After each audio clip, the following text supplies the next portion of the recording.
Bonjour à tous, bienvenue sur AdventPsy. Je continue donc avec les fondamentaux de Blender. On a donc dernièrement vu avec le numéro 8, si je ne me trompe pas, les raccourcis clavier, donc différents raccourcis clavier. Donc je continue avec les raccourcis clavier. Encore une fois, les raccourcis clavier, je rappelle que c'est pas la peine d'essayer de les apprendre par cœur en une fois, il faut simplement les utiliser et vous allez voir que petit à petit vous allez en rajouter, de plus ça va aller, plus vous en mettrez, donc ça va vous simplifier la vie, c'est vraiment le meilleur moyen de modéliser rapidement. Ceci dit, on peut toujours se servir des menus. Alors en ce qui concerne, donc là on est sur la version 3.6 de Blender, hein. Donc là, on va voir tous les raccourcis qui concernent les rotations, des rotations donc avec des valeurs, le déplacement avec des valeurs, et on verra le menu camembert. Vous allez voir que le menu camembert, donc c'est un raccourci qui permet de réaliser beaucoup de choses. Alors, pour ce qui est des réglages, je reviens ici sur mes réglages à moi, hein, pour ceux qui ne soyez pas surpris si vous voyez que je ne clique pas, je n'utilise pas le double clic, hein. Donc bien c'est sur c'est pas dans thème, c'est dans les clics souris, ça doit être dans navigation si je me trompe pas.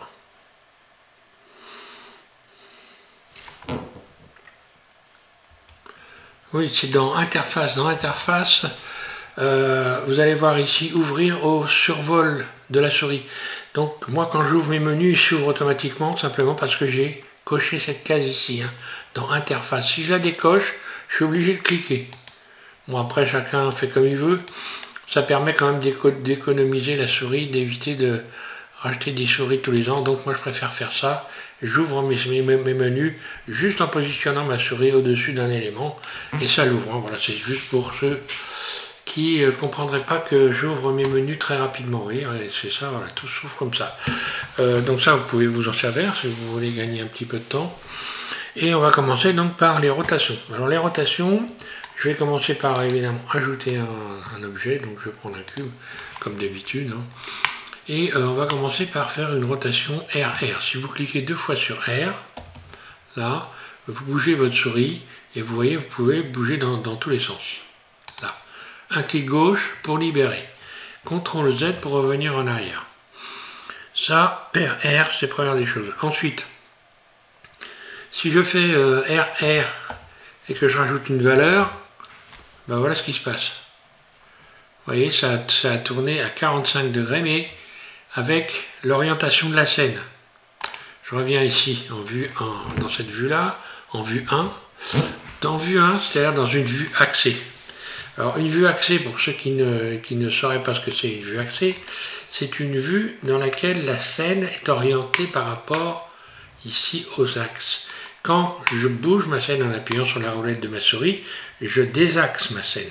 Si je clique sur le 1, le 3, le 7, le 9, sur ces valeurs-là, je reviens sur le 1, je réaxe la scène. Là, la scène est axée.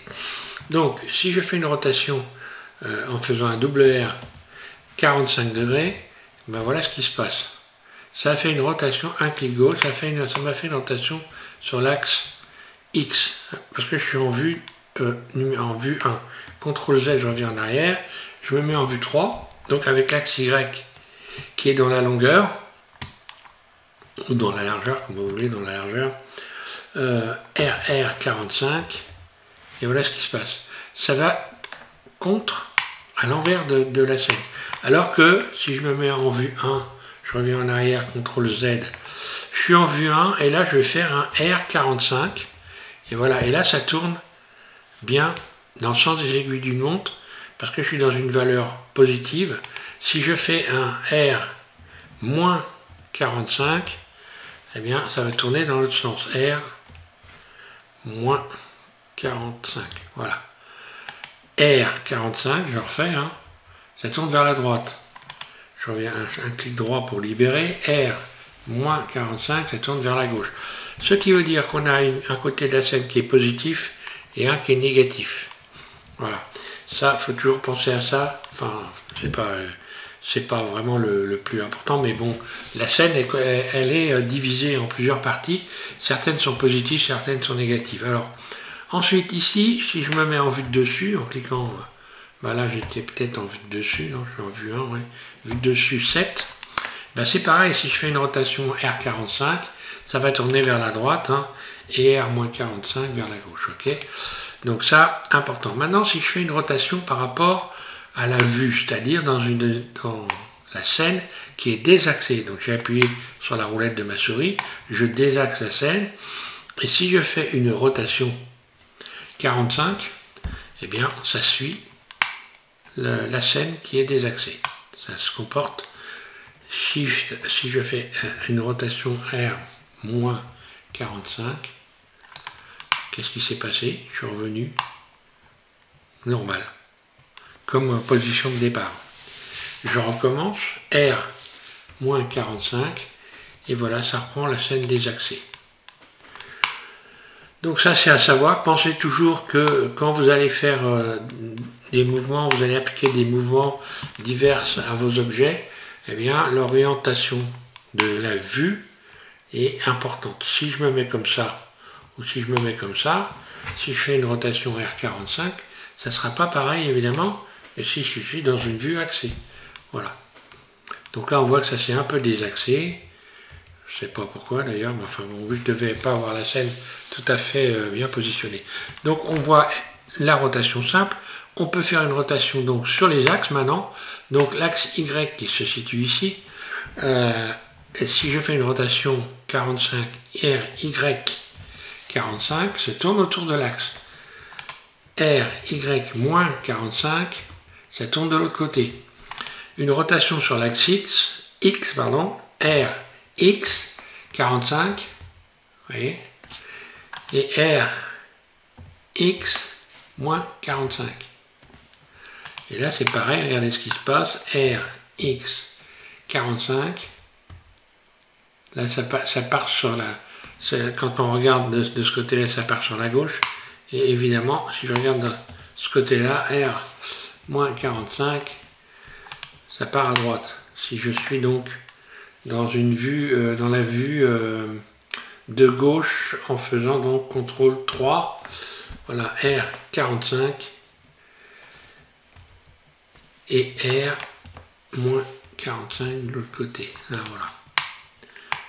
Bon, donc ça c'est sur l'axe X, sur l'axe Y. Sur l'axe Z, c'est exactement la même chose. RZ 45. Donc là, pas de blême, hein. Même si on est désaxé, vous voyez que ça, je me mets en vue de dessus, vous voyez que ça a fonctionné. Là, quand on est en vue de dessus, ben évidemment, la scène, elle ne bouge pas, et donc automatiquement, la rotation est bonne. Il n'y avait jamais d'erreur de rotation. Je vais revenir en arrière. Peut-être que si je me mets comme ça d'ailleurs, je ne sais pas, je vais rajouter un cube pour voir. Si je me mets comme ça, que je fais une rotation R, Z 45, avec ma scène désaxée comme ça, hop là, j'ai pas pris le bon élément. Shift S, Shift X, pardon, supprimer. Je vais rajouter un cube, je me suis planté. Voilà, un cube. Je me mets en vue de dessus, désaxé comme ça, pour contrôler. C'est un truc que j'ai jamais fait. Je vais voir si ça fonctionne en faisant une rotation ZRZ 45. Et donc, non, je n'ai pas désaxé, vous voyez. Même si la scène n'est pas dans l'axe, ben, sur la vue de dessus, ça ne se désaxe pas. Voilà. Donc, ça, c'est pour les rotations. Et ben on a le même principe en ce qui concerne les déplacements. Si je fais un déplacement avec des valeurs, voilà ce qui va se passer. Donc là, en ce qui concerne les rotations, on parlait en degrés de rotation. Maintenant, on va parler en centimètres ou en mètres de déplacement. Je reviens en arrière, je vais faire une rotation RZ moins 45 pour positionner mon cube, vue de dessus. Et là, je vais faire un déplacement sur la valeur X et on va voir ce qui va se passer. Donc là, c'est le nombre de carreaux, c'est 1 mètre par carreau. Donc si je tape G, puisque pour déplacer, bouge ma souris, un clic droit, je reviens à l'emplacement. Hein. Si je fais un déplacement sur G de 2 carreaux, bah, ça se déplace de 2 carreaux. Vous voyez, il est là, 1 carreau, 2 carreaux, il va se retrouver là, G2. Et là, ça part vers la droite. Donc si je veux aller vers le côté négatif, il va falloir que je fasse G moins 2. Voilà. Si je fais G moins 2.5, et bien ça fonctionne pareil. Donc vous pensez au centimètre. Si vous faites 0,5, vous allez déplacer votre cube de 0,5 de 50 cm. Hein. Donc R 0,5 Rx, pardon. Rx 0,5 et voilà. Est-ce qu'il va se déplacer? Je suis encore dans quelle vue, moi là? Vue de dessus. Rx 0.5. Qu'est-ce qui s'est passé? Ah oui, Rx, oh là là, je fais une bêtise. J'ai fait R, c'est G. Hein. Bon, je suis un peu fatigué. Hein. Donc on y va, G, X 0.5. Voilà. Hein. Donc, vue de dessus, je vais repositionner mon cube. Il est un peu désaxé, je crois. Non? Rx, oui. Il est un peu désaxé. On le voit d'ailleurs que c'est désaxé. Vous voyez, quand je bouge, eh bien, on voit une ombre en haut. Regardez l'ombre. Et si vous voulez le réaxer, ben, vous pouvez, en appuyant sur Shift et en y allant doucement, hop, je libère. Et là, normalement, il est réaxé. Le meilleur moyen de s'en rendre compte, c'est je sélectionne une face et je vais faire un S Z0. Et si ça ne bouge pas, c'est que ça a bougé un petit peu. SZ0. Oui, ça a bougé très peu. Enfin voilà. Donc, je disais pour les déplacements, donc plus une valeur. Bon, bah ça n'a rien de très compliqué. Hein. Le déplacement, il peut être sur donc GZ ou GY, comme ceci en bougeant directement la souris, ou en GX, comme ceci, puis un clic gauche, on libère, voilà. Là, vous pouvez utiliser cette fenêtre pour éventuellement avoir des valeurs précises que vous allez taper ici. Donc si je tape 2, eh bien voilà, il aura bougé de 2 cases. Moins 2, et voilà, il se retrouve là. Donc voilà, donc ça c'est bah, évidemment ça fait partie des choses qu'il faut gérer impérativement. Là, on n'est pas dans les si je veux pas m'en servir, je m'en sers pas. Vous êtes obligé de vous en servir. Maintenant, on va parler du menu camembert. Je vais remettre mon cube au centre de la scène en faisant Shift S. J'appelle le menu camembert et je vais faire la sélection. Donc la sélection, c'est le cube qui est sélectionné, que je vais envoyer vers le curseur. Regardez, lorsque je bouge ma souris comme ceci, il n'y a pas besoin de faire ça. Hein. Vous bougez votre souris légèrement et sélection vers curseur. Donc le curseur, comme il est au centre de la scène, automatiquement mon cube est venu se repositionner au centre de la scène. Si je mettais mon curseur à cet endroit-là, eh bien si je fais Shift S, sélection vers curseur, il vient se positionner là. Shift S, sélection vers curseur. Shift S, sélection vers curseur, et ainsi de suite. Ah ben il est désélectionné, ça risque pas de marcher. Il faut évidemment avoir sélectionné. Maintenant, je vais remettre mon curseur au centre de la scène en allant ici, donc, cliquer sur Origine du monde. Curseur vers Origine du monde. L'origine du monde, c'est le centre. Voilà, et ici, après, je remets mon cube au centre de la scène. Voilà. Donc, on va voir le menu camembert, on va voir les différentes possibilités qu'on a.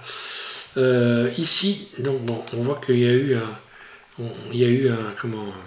une petite fenêtre qui est venue se positionner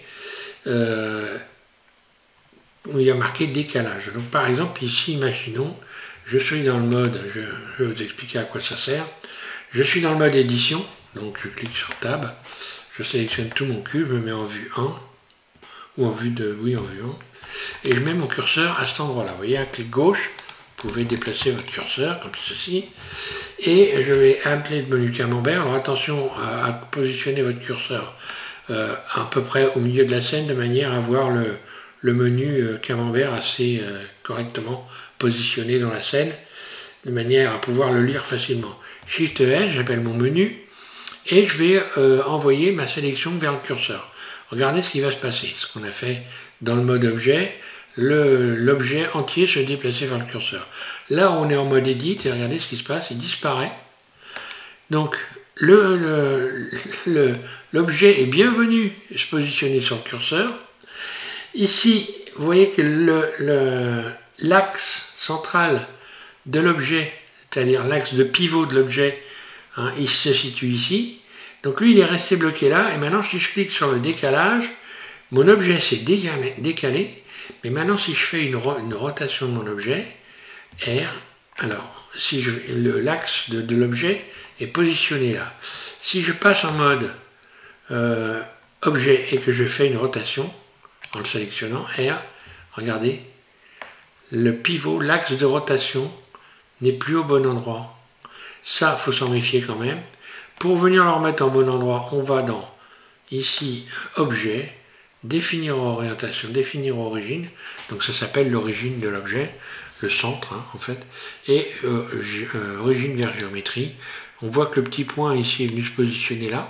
C'est l'origine, il était là, maintenant il est revenu à sa place. Maintenant le curseur qui est là, je vais faire Shift S. J'envoie le curseur vers ici l'origine du monde. Le curseur est venu se positionner là. Puis mon cube qui est sélectionné, eh bien, je vais le renvoyer ici au centre du monde. Voilà. Si j'appuie sur décalage, vous voyez qu'il ne se passe rien. Voilà. Donc, voilà, je peux fermer cette fenêtre là. Voilà. Alors, on continue. Alors, je me mets en vue 1. Voilà.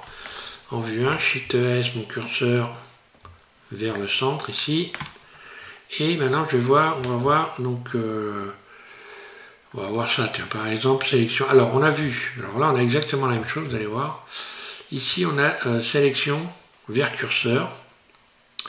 Et ici, on a sélection vers curseur, conserver le décalage.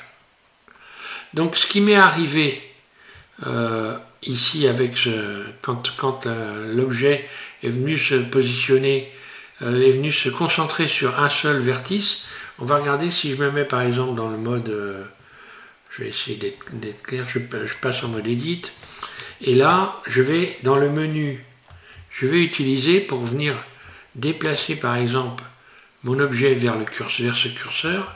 Ici, je vais conserver le décalage. Donc, automatiquement, regardez ce qui se passe. Il ne sait pas, ici, voilà, le décalage a été conservé. Par contre, CTRL Z, je reviens en arrière. Si je fais la même chose en faisant Shift S vers sélection, eh bien, il disparaît. Il faut que je ramène le décalage ici. Donc, dans le menu, on a deux possibilités d'avoir directement conservé le décalage ou alors de reconcentrer tous les éléments qui sont sélectionnés sur une seule position. Donc je vais revenir en arrière, CTRL Z. J'espère que je me fais bien comprendre. Par exemple ici, si je sélectionne ces trois éléments, je fais Shift S vers sélection, ben voilà ce qui se passe. Regardez, ici on a le curseur qui est là. Si je le mets là, Shift S là, CTRL Z, donc là c'est encore un moyen, Shift S vers sélection, CTRL Z, Shift S, alors là, on va, si je fais Shift S, conserver le décalage, regardez ce qui va se passer, ben voilà, CTRL Z, donc Shift, et là, voilà. Donc là, les trois vertices sont venus se concentrer au centre, CTRL Z, je reviens en arrière, et si je fais Shift S, conserver le décalage, regardez, voilà, les trois vertices ici ne sont pas venus se concentrer au centre. Il faudrait que je fasse S0 pour venir avoir les mêmes, donc la surface 0. Ou certains, enfin on n'est pas en Angleterre, donc la plupart, vous verrez, appellent le S scale, mais moi j'appelle ça surface, parce que ici c'est la France, c'est pas l'Amérique. Et donc on n'a pas besoin d'utiliser des mots que l'on ne comprend pas, puisque je rappelle que les Français ne parlent pas l'anglais. Ça, c'est pas moi qui ai inventé ça, hein. Les statistiques le disent, donc on ne parle pas en anglais sur ma chaîne, ou on évite évidemment. Mais il faut savoir quand même, entre parenthèses, sans parler de ça, qu'il y a quand même un vocabulaire qui est employé par la 3D qui des fois est un peu consternant ou bizarre, qui est donc du vocabulaire qu'on a repris à la sidérurgie, enfin tout un tas de trucs. Bon, évidemment, il faut bien que la 3D se fasse, et il faut bien que les mots, trouver des mots sur ce qu'on est en train de faire. Donc chacun y va de son petit changement à sa façon. Donc bon, bah, il n'y a rien de très précis. Donc on peut arriver à avoir pour la même fonction 3-4 définitions différentes suivant les uns et les autres. Voilà. Donc voilà. Donc ça, ce qu'on avait là dans le menu Camembert, on va continuer. Sélection vers actif. Alors sélection vers actif. On va se mettre en mode edit et regardez ce qui se passe. Quand je clique sur Shift et que je fais des sélections, la dernière sélection ici, elle est en blanc. Tout est en jaune ici et celle-ci est en blanc. Là, c'est devenu celle-ci qui est en blanc. L'actif, le vertice actif, c'est celui-là, celui qui est en blanc. Si je fais Shift S et que je fais sélection vers actif ici, regardez bien ce qui va se passer. Tout se dirige vers le vertice qui était blanc. Shift S, CTRL Z, pardon. Si je sélectionne ce vertice-là, lorsque je vais faire Shift S, sélection vers actif, hop, bah forcément, voilà ce qu'on a. Tout est venu se positionner. CTRL Z, je reviens en arrière. Donc par exemple, si j'étais en mode face, en cliquant sur le 3 au-dessus de AZERTY, et que je sélectionne celui-là et celui-là, celui-là est entouré en blanc et celui-là est jaune. Sélection, Shift S, sélection vers actif. Ouais, voilà ce qui s'est passé. CTRL Z. Donc ici, cette sélection-là est venue se coller à celle-là. Si je sélectionne celui-là, c'est le dernier, Shift S, sélection vers actif, et ben là, tout disparaît au fur et à mesure. Ce qui est complètement normal. Voilà. Si je sélectionne cette arête ici, je me mets en mode arête, je clique sur le 2, je sélectionne cette arête là, puis celle-là est venue se colorer en jaune. Donc si je fais sélection Shift S, sélection vers actif, regardez ce qui se passe, ben, automatiquement, hein, c'est logique, hein, tout est venu se positionner ici, CTRL Z, sur le centre. Hein, on voit que ça s'est centré, hein, là. Vous voyez, ça s'est centré en plein milieu de l'arête. Tout est venu se positionner au milieu. Voilà. Shift S, sélection vers actif. On va voir après la sélection vers vers la grille, mais enfin bon. Et maintenant on va se mettre dans le mode, je reviens en arrière, CTRL Z. Là, je reviens en arrière. Maintenant je me mets ici sur ce cube. Je vais le dupliquer en faisant Shift D. Donc pour dupliquer les éléments, on fait un Shift D, d'accord. Et maintenant, si je sélectionne celui-là en premier et celui-là en second, regardez, celui-là il est en rouge. Si je fais Shift S, sélection vers actif, regardez ce qui s'est passé, CTRL Z, le rouge est venu sur le jaune, Shift S, hop là, Shift S, sélection vers actif. Donc là, on a deux cubes qui sont les uns sur les autres. Donc ça, bon ben voilà, il n'y a pas grand-chose de plus à savoir là-dessus. Donc on voit que ça s'est parfaitement axé. Si je fais RR, que je le déplace n'importe comment, et que je fais Shift S, sélection vers actif, on va regarder ce qui va se passer. Hein. Là, Shift S, ça aussi ça peut être intéressant, vous voyez. Eh bien, le cube est venu aussi, lui aussi, il est venu, mais il est gardé, il est resté dans l'axe de la scène. Si je fais un G, un Y, en sélectionnant uniquement le cube GY, il est resté lui axé avec la scène. Voilà. Alors, Shift, je vais supprimer ce cube pour l'instant, donc Shift X supprimer, voilà. Et je reviens avec celui-là. Shift S, Je ramène mon curseur vers l'origine du monde, Shift et ensuite le curseur, la sélection vers le curseur. Je continue, Shift. Alors ensuite, on va avoir sélection vers la grille. Vers la grille, on va se mettre en vue dessus. Et je vais positionner G, mon cube, n'importe où, comme ceci.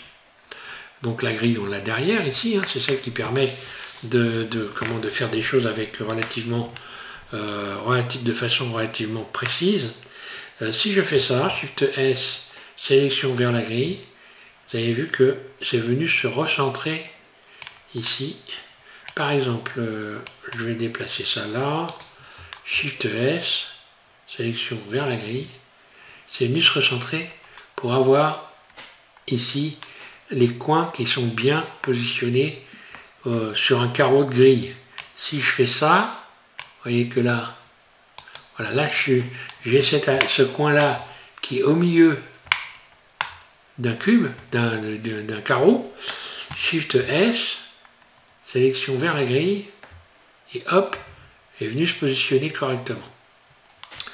Donc voilà, il n'y a pas grand chose à savoir de plus, sélection vers la grille. On peut aimanter aussi à la grille en cliquant ici sur l'aimant. Hein. Lorsque je vais déplacer, vous voyez, lorsque je déplace mon cube, là je vais sélectionner en faisant un clic droit. Voilà, on survole. Et là, automatiquement, un clic gauche, je suis collé à la grille.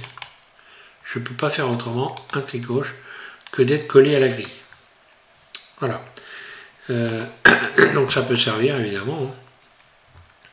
Ensuite, je continue, Shift S, vers la grille. Curseur vers actif. Mon curseur, il est ici. Curseur vers actif. Vous avez vu qu'il est venu se positionner au centre de l'objet. Vue 1. Je mets le curseur ici, Shift S, curseur vers actif. Là, voilà. Ok, curseur vers actif, c'est bon. Ensuite, on va avoir... Donc, c'est valable aussi dans le mode Edit. Hein. Donc, si je sélectionne ici, si je mets mon curseur là, et je sélectionne ces deux vertices-là, Shift S, curseur vers actif, bah, il vient se positionner vers actif, celui qui est blanc. Je sélectionne celui-là, et ben, il va venir, comme il est en blanc, vers actif, il vient se positionner là. Et si j'en sélectionne plusieurs, eh bien l'actif, ce sera forcément le dernier sélectionné. Et voilà, il vient se positionner sur le vertice qui est blanc. On va continuer. Curseur vers sélection. Bah, si je mets par exemple 2 cubes ici, ou même 3 cubes par exemple, j'ai dupliqué Shift D. Donc je fais une sélection de plusieurs objets, et si je fais Shift S, curseur vers sélection, eh bien le curseur est venu se positionner sur le dernier élément, celui qui est jaune.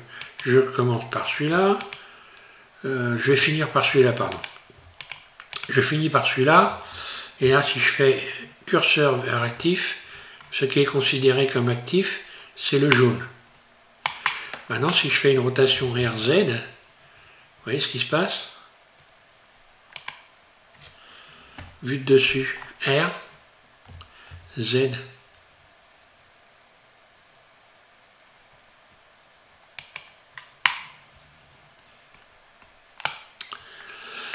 Donc, c'est venu se positionner, je vais déplacer ça, G, puis je sélectionne celui-là et celui-là. Voilà, je vais refaire la même chose, vers actif, et il est venu se positionner de toute façon systématiquement au milieu de celui-là, RZ. Voilà ce qui se passe. Donc, tout est désaxé en fait. Hein. RZ, vue 1, R par rapport à la vue. Voilà ce que ça donne. Donc c'est une moyenne d'axes en fait. Hein. Il y a là où on voit, regardez, vous voyez mon curseur là, et vous voyez une espèce de pointillé. Eh bien là où est positionné le début du pointillé là, eh bien c'est le nouvel axe qui est considéré entre ces trois objets. Voilà, donc là c'est un axe de rotation. Alors, je vais continuer, Shift S, curseur vers sélection, bah voilà, hein. Ici, R, Z, là, donc là si je me mets à faire R par rapport à la vue, bien là, cette fois-ci, on voit bien que le curseur est venu se positionner là où il y a la sélection, R. Là où je vous ai fait voir un tiret, là, bah, il est venu se positionner, le curseur. Je peux prendre n'importe quoi, je prends ces deux éléments-là, Shift S, curseur vers sélection, le curseur se positionne là, rotation par rapport à la vue, vous voyez que ça tourne comme ça. Donc là, encore une fois, une sélection, Shift S, curseur vers actif, là, rotation. On voit où, regardez bien où est le fil. Ici, vous voyez où il est le fil? Il est ici, à cet endroit-là. Là. Un clic droit, je libère. Et maintenant, je vais faire Shift S et j'envoie mon curseur vers la sélection. Il vient se positionner exactement à cet endroit-là. R par rapport à la vue. Voilà. R45, etc. etc. Je crois qu'on n'est pas loin d'avoir fait le tour. Shift S, donc on a vu le curseur vers la sélection, vers l'origine du monde et vers la grille. Alors, vers la grille ici, aimanter le curseur 3D à la plus proche division de la grille. Alors, regardez par exemple ici, je mets mon curseur là. Regardez bien ce qui va se passer. Shift S. Vous voyez, division de la grille. Donc, en plein milieu ici, donc si je me mets mon curseur là, et que je fais ça, le curseur est là. Donc c'est important de bien comprendre ça, parce que quand je vais renvoyer un objet vers le curseur, je peux parfaitement, à partir du moment où mon curseur est positionné à un endroit très précis, si je fais Shift S et que je dirige ma sélection vers le curseur, il vient se positionner précisément à l'endroit du curseur, donc forcément, il est parfaitement axé avec la grille. Voilà. Donc dans le même genre, on a, mais ça je vais le faire, je vous ferai voir après, on a donc l'aimant. On va travailler aussi sur ces deux éléments-là, l'aimant et puis ici aimanté, donc incrément, sommet, tout ça, on verra ça dans le prochain tuto. À savoir que vous pouvez également déplacer le curseur 3D si vous sélectionnez ça ici. Hein, si vous le sélectionnez, vous pouvez le déplacer. Hein, hop, ici. J'appuie en continu à gauche ici. Et je peux déplacer. Alors là, il est aimanté. Sauf que, je reviens en arrière, CTRL Z. CTRL Z, CTRL Z. Ah ben il ne revient pas, mais le curseur. Donc voilà, si je veux positionner correctement mon curseur, il va falloir que je fasse Shift S, curseur vers la grille.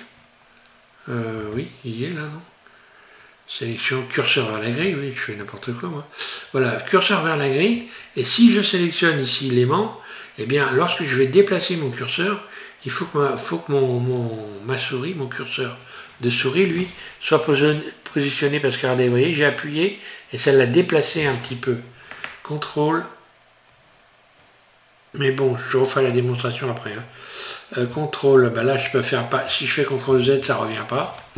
Hein, donc là, il faut que je fasse encore une fois de plus, ici Shift S,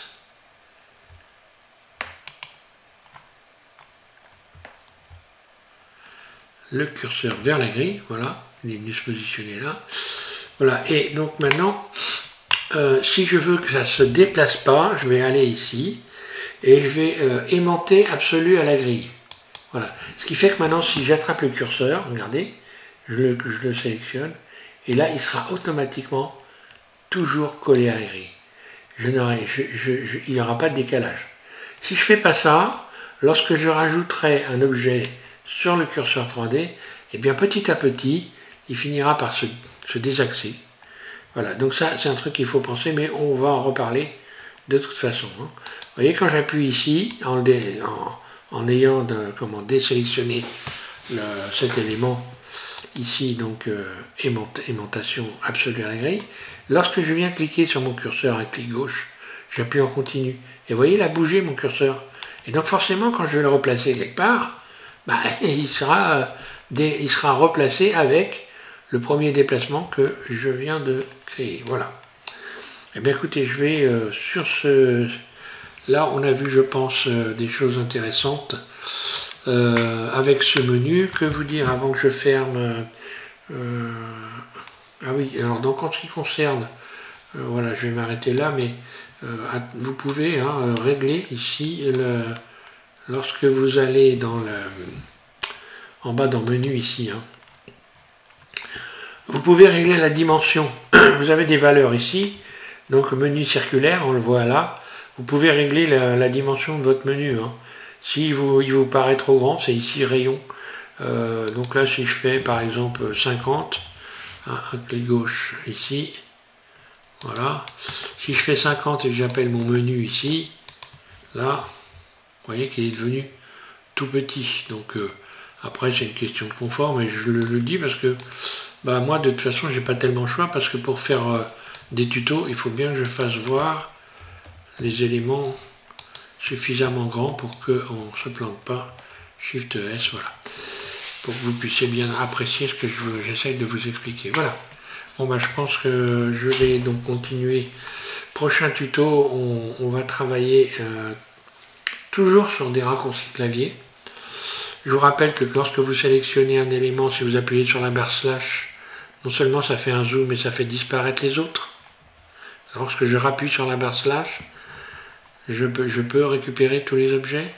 Si j'appuie sur, si je sélectionne ceci, j'appuie sur la barre slash et que je passe en mode edit, eh bien au lieu d'avoir plein d'éléments sur la scène, je me retrouve uniquement, et si je rappuie sur la barre slash, même en mode edit, eh bien les éléments reviennent. Voilà.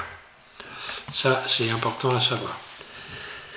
Merci à tous de suivre SVM6, et puis donc je vous donne un rendez-vous au prochain tuto, hein. Toujours dans le cadre des fondamentaux, des choses qu'il faut, évidemment, il vaut mieux connaître si vous voulez devenir efficace. Voilà, merci.